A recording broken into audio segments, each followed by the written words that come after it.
اب چلتے ہیں اپنے اگلے برج کی طرف جو کہ برج حوت، اور آپ کو بیان کریں گے کہ ان کا 11 سے 20 فروری کا یہ اشرہ علم نجوم کی روشنی میں کیا کچھ بیان کرنے جا رہا ہے۔ وہ افراد جو 19 فروری سے 20 مارچ کے اشرے کے دوران پیدا ہوئے ہیں وہ برج حوت کے تحت آتے ہیں۔ اس کے علاوہ وہ افراد جن کو اپنی تاریخ پیدائش معلوم نہ ہو مگر ان کا نام دال چے سے شروع ہوگا تو وہ بھی برج حوت کے تحت آئیں گے۔ ہماری اس ویڈیو کو ضرور لائک کیا کریں اور چینل کو بھی سبسکرائب کریں اور کمنٹ سیکشن میں اپنی رائے کا اظہار ضرور کیا کریں۔ اس کے علاوہ وہ افراد جو ذاتی مشاورت چاہتے ہوں یا اپنے مسئلے کے حوالے سے کوئی بات ہمارے سے ڈسکس کرنا چاہتے ہوں یا وظائف پوچھنا چاہتے ہوں وہ ہمارے اسکرین پر دیے گئے نمبر پر رابطہ کر سکتے ہیں۔ انشاءاللہ تعالی اللہ کے فضل و کرم سے، اللہ کے حکم سے ان کی ایک بہتر رہنمائی کر دی جائے گی۔ اس اشرے سے شروع ہونے والا وقت ملازمت پیشہ افراد کی تبدیلی نوکری کی خواہش کو ابھارتا ہوا نظر آئے گا۔ ان کی خواہش ہوگی اور کوشش بھی کریں گے کہ نوکری میں تبدیلی لا سکیں۔ اس کے علاوہ اس اشرے کے شروع کے ایام میں یہ مختلف جگہوں پر اپنی سی ویز یا اپنے ریفرنسز کا استعمال کرتے ہوئے نظر بھی آتے ہیں۔ اس کے ساتھ ہی ساتھ وہ افراد جو بے روزگار ہیں اور روزگار کی تلاش میں تھے اور اس حوالے سے کوششیں بھی کر رہے تھے، اللہ کے فضل و کرم سے اس اشرے کے شروع کے ایام ان معاملات کے حوالے سے ایک مثبت صورتحال کی نشاندہی کر رہے ہیں۔ اس کے علاوہ اس اشرے کے شروع کے ایام ان لوگوں کے لیے بھی ایک اچھا وقت کو ظاہر کر رہے ہیں جو رشتے کی تلاش میں ہیں۔ ان کو چاہیے کہ رشتے کے حصول کے لیے ضرور کوشش کریں۔ اللہ کے فضل و کرم سے ایسے اسباب بنتے ہوئے نظر آ رہے ہیں کہ آپ کے رشتے کی بات چل نکلے۔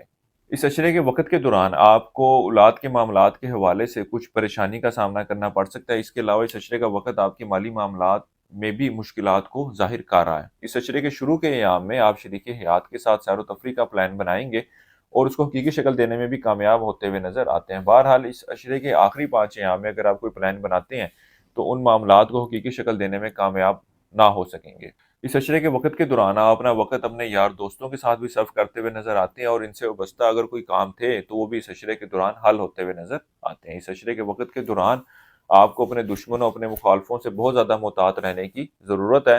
اس کے علاوہ اس اشرے کے آخری 5 ایام میں آپ کچھ ذہنی پریشانی اور سر درد وغیرہ کی بیماریوں کا شکار ہوتے ہوئے نظر آ رہے ہیں۔ اس کے علاوہ اس اشرے کے آخری 5 ایام میں آپ ذہنی طور پر اپنے آپ کو اتنا مضبوط نہ سمجھیں گے کہ زندگی کے معاملات کے حوالے سے ایک بہتر فیصلہ لے سکیں۔ آپ زندگی کے اکثر معاملات کے حوالے سے کسی نہ کسی کشمکش یا پریشانی کا شکار رہیں گے اور زندگی کے معاملات کے حوالے سے آپ کے لیے فیصلہ لینا اتنا آسان نہ ہوگا۔ آپ کی خواہش اور آپ کی کوشش ہوگی کہ کسی اور کی طرف سے آپ کی ان معاملات کے حوالے سے کوئی بہتر مشورہ یا رہنمائی مل جائے۔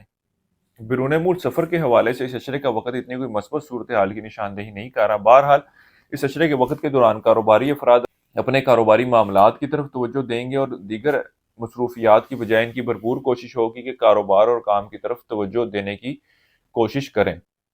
بہرحال اس حوالے سے ان کو کوئی بڑی کامیابی تو ملتی ہوئی نظر نہیں آ رہی، لیکن ان کاوشوں اور کوششوں کا اللہ کے فضل و کرم سے فیوچر میں ان کو ضرور ریوارڈ ملے گا، کیونکہ اس اشرے کے وقت کے دوران یہ ہار مانتے ہوئے نظر نہیں آتے۔ اس کے علاوہ اس اشرے کے وقت کے دوران آپ اپنی خواہشات کو پورا کرنے کے حوالے سے بھی جدوجہد اور کوششیں کرتے ہوئے نظر آتے ہیں۔